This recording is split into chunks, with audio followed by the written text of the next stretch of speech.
I'm sure we've all heard of Disney, right? That adorable mouse and all the other lovable characters. Well, when I was a child, my favorite was Pinocchio. He always appealed to me. The simple fact of him wanting to be a boy was charming and yet strangely unsettling. I mean, what would he do to become a boy? Also, I found his growing nose amusing. Apologies. My name's Brian, and I used to live in a little town in Oklahoma that was known as Villeville, which is French for Old Town. I used to live near some people who loved Disney, and I mean they loved it. So much so that their car had Mickey ears. They seemed like nice people. I didn't get to talk to them much, but from what I heard from other people, they were strange. All they talked about was Disney. I even heard a story of a guy who threw them out. He actually died a few days later. The police found him dead on the floor with white goop surrounding him. Nothing else was found, just him in that strange white goop. As any murder story in a little town, it popped up on the news as well. Well, breaking news. Typically, I believe what's on the news, but this time my brain had a different idea. It told me that all of what they were saying was crap. I didn't know who or what killed him, but the main thing I had to question was the goop. Who would spread goop over a corpse, and what was it? I did get scared, and I couldn't fall asleep for several nights. Well, they left that house a few months back. I don't know why. They just left. No rhyme, no reason. It was actually very strange. They left after the murder took place. But after they left, no one could find them. So the police couldn't ask or question anything. Typically at this point, I'd give you my thoughts and everything. But this isn't a murder mystery. This is about a rather strange encounter I had at that home. Why I went there will be explained, so keep reading. Well, I heard that in that house they left a few treasures. One of those being a rather large Pinocchio doll. Of course, hearing this, my child sparked up inside me, and I wanted that thing so bad. I thought it would be bad to go in there and steal, but then I heard of two guys that went in there and got items and actually sold them for some good money. That really sparked something inside me, and I began to think and think. If they could go in there, so could I. It may seem that I wanted to sell the doll for money, but no. I wanted it for myself. I have no kids, in case you're wondering. I bounced back on the idea for a few days. One day I thought I would go there, but then my angel side said no.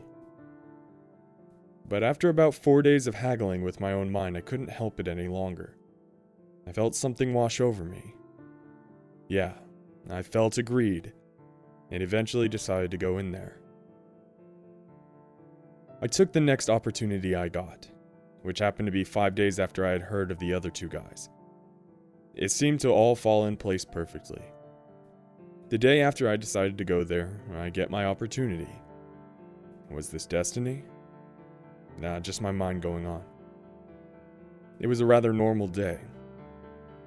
I didn't seem to have anything special to do, so I saw the opportunity and took it while I had the chance. My day seemed to stay on schedule, but that's another story. I brought 3 things: a bag, a camera, and a flashlight. I knew it would be dark, so I got the flashlight. The bag was for whatever I would take, and a camera was so I could show my friends, so they wouldn't think I was a lying rat. After I got it all ready, well, I was ready to go on this little adventure. Then it came. The night was upon me. It had come much faster than I expected. It had only taken me about 10 minutes to get everything ready. I made sure of my surroundings and then I set off. Like I said, I didn't live very far away. Maybe like a block. I mean, if I were to stand on a very high thing, then I would be able to see their house. Anyway, as I walked there, I seemed to have flashbacks of the guy who died. I felt something uneasy in the air. And that uneasiness only seemed to rise as I grew closer to that old, rotting place. I didn't know what to expect out of the house. A rotting piece of trash? Yeah, I expected that too. I seemed to get to the house much faster than I thought I would. I was hoping it would take longer. I didn't know if I would be able to do it. It wasn't huge. It was only 1 story tall, and had what appeared to be maybe 5 rooms. It wasn't as bad as I thought it would be. It still looked horrible, but not the kind of condition you'd expect from an old home. Meanwhile, I stepped inside. It was dark. So instinctively, I turned on my flashlight. As soon as I flicked it on, something seemed to move. I looked around and there was nothing unusual. I just shrugged it off and let my eyes wander the room, curious to see what was in there. The room had brown walls made of wood that seemed to be decaying every waking moment. The couches, which there were only 2, were white and very dusty. I hit one of the cushions to see how much dust would kick up. Knowing my luck, a lot of dust did. It got caught in my eyes and it made me cough. I couldn't see anything with the dust that was in my eyes, which made my brain, of course, flash images of the dead guy. I seemed to forget about the dust, and my eyes shot open. Nothing too odd here. Then my ears seemed to pick up a sound. It was low, so I had to be very quiet to hear it. It sounded like coughing, which I thought was odd considering I had just coughed. The rest of the room wasn't much to speak of, with the exceptions of the items within the room itself. The items were very odd. There were the normal things, Mickey Mouse, Donald Duck, Goofy, etc. But there was a certain thing that I saw that really made me want to run. It was a shelf. But on that shelf were some heads. Not human heads, no. Disney heads. Goofies, Mickeys, and Donalds. It was unsettling. Not enough to make me vomit, but still. My stomach began to feel uneasy. There seemed to be some sort of white substance dripping from them. Then he popped into my head. The dead man. He had been found with white goop around him.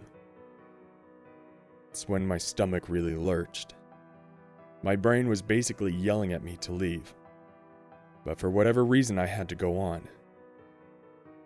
I swear I saw one of those eyes move. Maybe it was the paranoia getting to me, but I don't think it was. Despite my best instincts telling me to get out now, I continued on into the house. I ventured further into the house into the kitchen. There were smashed plates and glasses on the ground, and there were some cobwebs. I thought it was odd. Do houses like this typically have cobwebs and dust when they've only been abandoned for a few months? What was even weirder was the center of the room. There was a fairly large wood table in the center. And there was a torn tablecloth, Disney themed of course. The table seemed untouched. What was weird about the tablecloth, aside from the rips and tears, was that every one of the Disney characters on the cloth had some sort of deformity. Like Mickey had no ears. Goofy didn't have his little black nose, and Donald was missing a leg. Realizing I had the camera, I snapped a picture. That camera flash was creepy in the dark. It really lit up the characters' deformities, which was not good for my stomach. It was weird. I seriously thought I was going to puke right then and there. I thought my mental state was going to deplete faster, but no. My brain seemed to be giving me mixed signals. At one moment, it wanted me to get out as fast as my legs would carry me. Then, it would want me to go further for the sake of my own sick curiosity. This brain of mine is too weird to understand. I guess my brain wanted to get back at me for coming here, because it felt as if something was behind me. I didn't turn around immediately, as I was fearful at what I would see. I thought I was going to die. My heart began to pound. I began to perspire like a flipping waterfall. I slowly turned around, shocked by what my eyes were met with. Nothing. Nothing was behind me except for dead airspace. I wiped the sweat from my forehead with the back of my hand. I threw some light where I was looking just to make sure that nothing was there, and sure enough, there wasn't. I had to shake my head and stay there for a second before I carried on. I then went back to the living room and took a right. I scanned the hallway, which seemed to be in the worst state.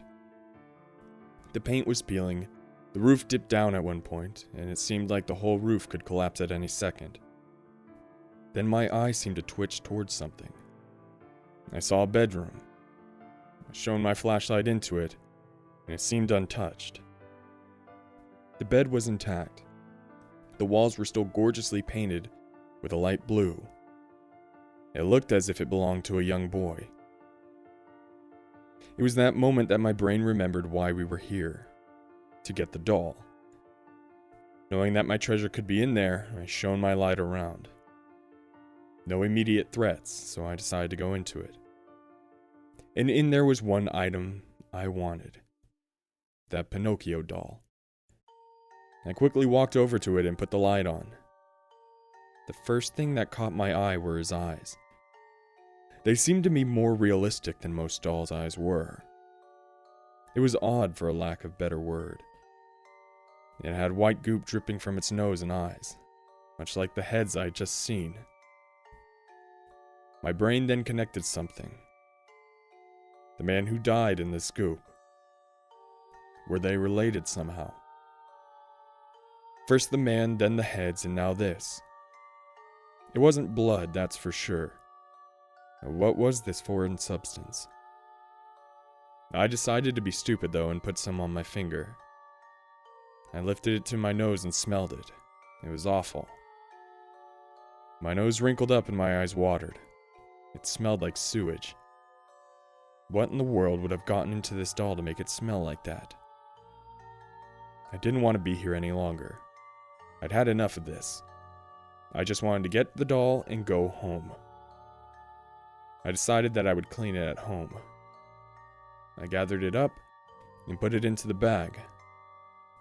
It was a little heavier than I imagined, but nothing I couldn't handle.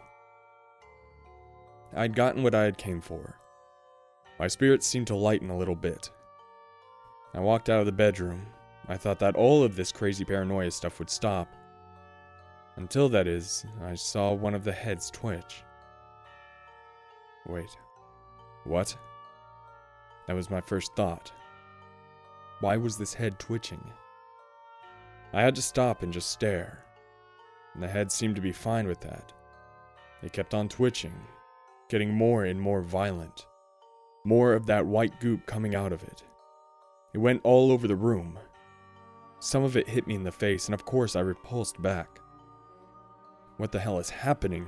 I had finally snapped. I couldn't take this anymore.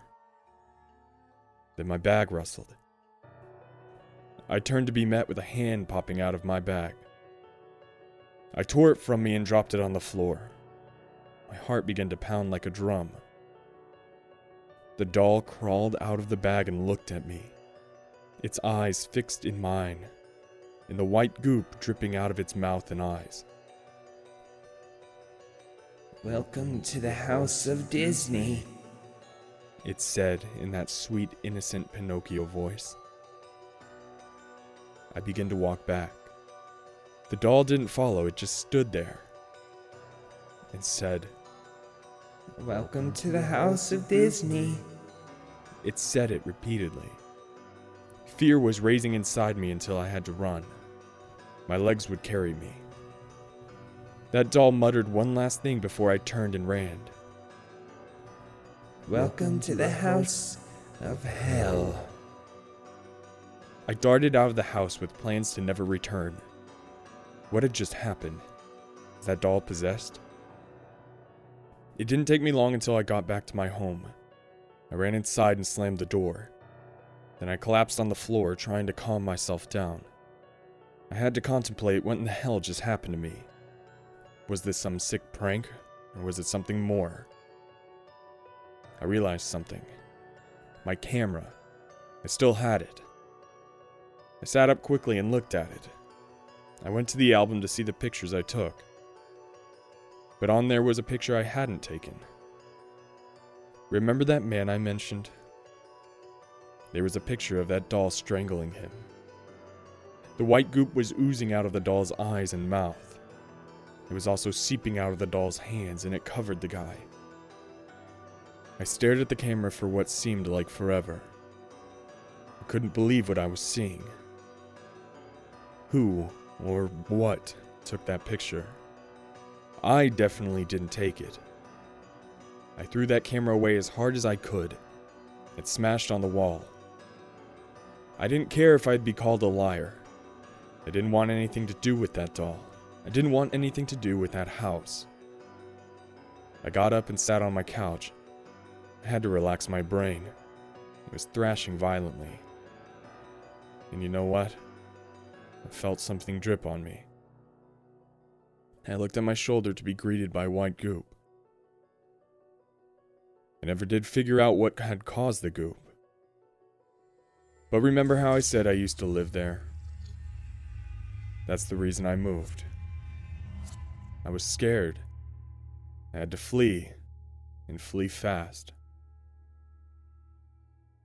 Now that I sit in my home typing this, I realized why they might have moved.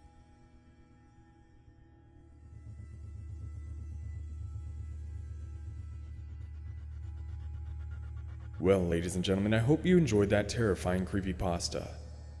If you did, please make sure to hit the like button down below, along with the subscribe button, and the little bell so you can be notified when my videos pop up. Be sure to answer the question in the comments section, and as always, my Darkness Militia, have a terrifying evening.